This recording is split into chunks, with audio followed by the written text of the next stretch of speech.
Hello नमस्कार, एक बार फिर स्वागत है आपका अपने इजी टू सक्सेस में। दोस्तों, आज हमारा जो वीडियो होने वाला है वो वीडियो होने वाला है प्रमुख रचनाएं और रचयिता। पटवारी में जो है वो रचना और रचयिता पूछ रहा है, तो इसके लिए अपन उसको खत्म कर देते हैं एक बार फटाफट कि अपने जो नंबर है वो ना कटे। और प्रमुख रचना और रचयिता जो है वो आपके लिए लेकर के आए हैं। तो चलिए शुरुआत करते हैं बिना टाइम खराब करे और बिना कोई और दूसरी बात करे। ठीक है, फटाफट। और मैं रचनाएं और रचयिता नहीं लिख रहा हूं बोर्ड पे, कारण यह है क्योंकि जिंदगी में समय का अभाव है, आपके पास भी और मेरे पास भी। ठीक है, तो इसलिए समय खराब न करते हुए सीधे सीधे मैं बोल के बता रहा हूं, सामने आपको दिख जाएंगी कि यहाँ पे लिखी हुई है। आप चाहे तो स्क्रीनशॉट ले ले, आप चाहे तो व्यवस्थित तरीके से सुन ले। सुनने से जल्दी याद होता है, पढ़ने से थोड़ा लेट याद होता है, आपको पता ही होगा। ठीक, चलिए सबसे पहले अपन शुरुआत करते हैं। हरिशंकर परसाई की प्रमुख रचना है अपने पास।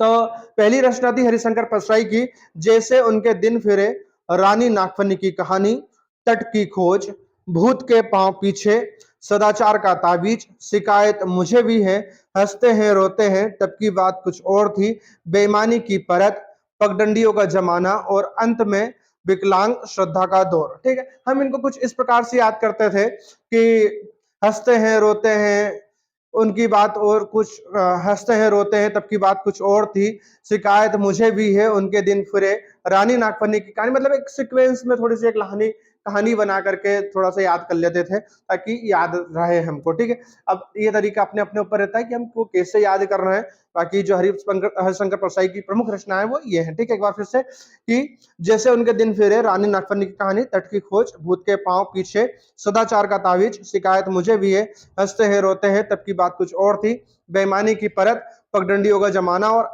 अंत में विकलांग श्रद्धा का दौर। ठीक है, चलिए उसके बाद अपन बात करें कि आचार्य हजारी प्रसाद द्विवेदी की प्रमुख रचना कौन सी है। तो हजारी प्रसाद द्विवेदी की जो रचना है उसमें है अशोक के फूल, आलोक पर्व, विचार प्रवाह, कल्पलता, कबीर, कुटज, सूरदास, साहित्य का मर्म, अनाम दास का पौधा, वाणभट्ट की आत्मकथा, हिंदी साहित्य की भूमिका, विचार और वितर्क, कालिदास की लालित्य योजना। ठीक है, तो ये प्रमुख जो है वो हजारी प्रसाद द्विवेदी की रचना है। इसके बाद अपन बात करते हैं कि महादेवी वर्मा की प्रमुख रचना कौन कौन सी है। तो महादेवी वर्मा की जो रचना है वो है निहार, निर्जा, साध्य, गीत, दीपशिखा, यामा, रश्मि, सप्तपर्णा, संदिनी और आधुनिक कवि। ठीक है, ये जो है वो महादेवी वर्मा की प्रमुख रचना है। उसके बाद अपन बात करते हैं धर्मवीर भारती की प्रमुख रचना। धर्मवीर भारती की है कनुप्रिया, ठंडा लोहा, सात गीत वर्ष और अंधा युग। ठीक है, ये इनकी प्रमुख रचना है। मैं बार बार दोबारा इनको नहीं पढ़ रहा हूं क्योंकि समय खराब होगा, दोबारा तो आप खुद भी पढ़ सकते हैं। ठीक है, और ये जो सारी रचनाएं लिखी है अपन ने वो प्रमुख कवियों की जो एग्जाम में आ रहे हैं और आ सकते हैं उन्हीं की लिखी है अपन ने। ठीक है, महावीर प्रसाद द्विवेदी की रचना है अद्भुत आलाप, कालिदास की निरंकुशता, नेषधीय चरित्रम, चर्चा, साहित्य शिखर, विचार विमर्श, हिंदी भाषा की उत्पत्ति और नवरत्न जो है वो इनकी प्रमुख रचना थी। मैथिली शरण गुप्त की प्रमुख रचना देखें अपन तो भारत भारती, साकेत, जयद्रथ का वध, पंचवटी और यशोधरा, ये जो है मैथिली शरण गुप्त की रचना है। रामधार सिंह दिनकर की बात करें अपन तो रामधार सिंह दिनकर में जो प्रमुख रचना है वो रेणुका, हुंकार, कुरुक्षेत्र, उर्वशी, रश्मिरथी, रसवंती, चक्रबाल, हारे को हरिनाम, द्वंद्व गीत, परशुराम की प्रतीक्षा, नीम के पत्ते, नील कुसुम, सीपी और शंख, आत्मा की आंखें और इतिहास के आंसू, ये इनकी प्रमुख रचना है। सूरदास की प्रमुख रचना है सूरसागर, सूरपच्चीसी, सूरसावली और साहित्य लहरी। सुमित्रानंदन पंत की बात करें अपन तो सुमित्रानंदन पंत की रचना है चिदंबरा, बीना, स्वर्णधुली, युगवाणी, ग्राम्या और बूढ़ा चांद, ये इनकी प्रमुख रचना है। हरिवंश राय बच्चन साहब की बात करें अपन तो इसमें जो है मधुशाला प्रमुख रूप से है।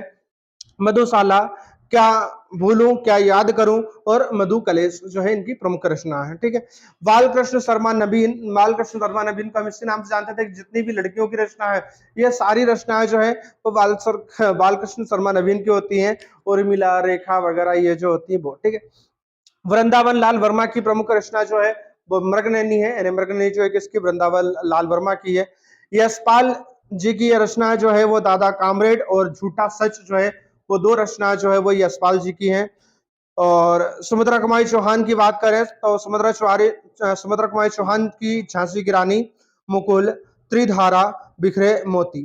महादेवी वर्मा की यामा और रश्मि जो है वो प्रमुख रचना है।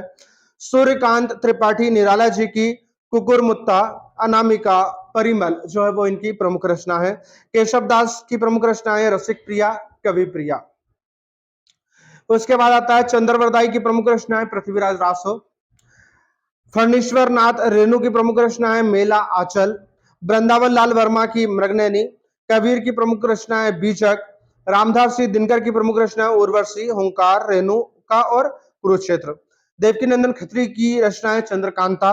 अयोध्या सिंह उपाध्याय हरिओद जो है वो उनकी प्रमुख रचना है अधकिला फूल, प्रिय प्रवास, रस कलश, पद्म प्रसून्न, बेदही वनवास। विष्णु शर्मा की पंचतंत्र याद ही होगी सभी को। रामचंद्र शुक्ल की प्रमुख रचना है चिंतामणि, रस मीमांसा आदि। गोस्वामी तुलसीदास की प्रमुख रचना है रामचरितमानस, विनय पत्रिका, दोहावली, कवितावली, गीतावली, वैराग्य संदीपनी और पार्वती मंगल। मुंशी प्रेमचंद की रचना है गोदान गवन, रंगभूमि, कर्मभूमि, कायाकल्प, सेवा सदन, प्रेमाश्रय। ठीक है, बहुत सारी रचनाएं हैं, बहुत सारे प्रमुख कवि हैं और सारी रचनाएं लिखना है, सारी रचनाएं खत्म करना है। इसलिए मैंने बोला था आपसे कि मैं नहीं लिख रहा हूं बोर्ड पे, क्योंकि बोर्ड पे लिखते हैं बहुत, एक वीडियो कम से कम 1 घंटे का बन जाता है। ठीक है, मगर मैं चाहता हूं कि 1 घंटे की चीजें आपको 10 मिनट में दे दूं, इसीलिए मैंने इनको शॉर्टकट में इस प्रकार से आपको बता दिया। ठीक है, आगे मलिक मोहम्मद जायसी साहब की पद्मावत, चित्रलेखा, कहरनामा और आखिरी कलाम।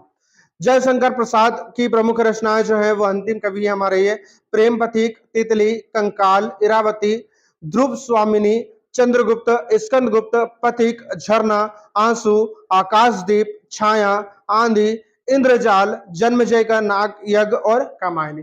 ये प्रमुख कवि थे, प्रमुख रचनाएं थी, रचिता और रचनाएं थी। अगर ये इतनी पढ़ लेते हो तो डेफिनेटली है कि आपके एग्जाम में जो है वो अगर रचना से क्वेश्चन बनता है तो आप सही करके आओगे, मगर सब कुछ याद हो जाएगा तो ठीक है। अगर वीडियो अच्छा लगा है तो वीडियो को लाइक शेयर सब्सक्राइब जरूर करें। फिर मिलेंगे अपन नए वीडियो के साथ, जब तक के लिए जय हिंद जय भारत।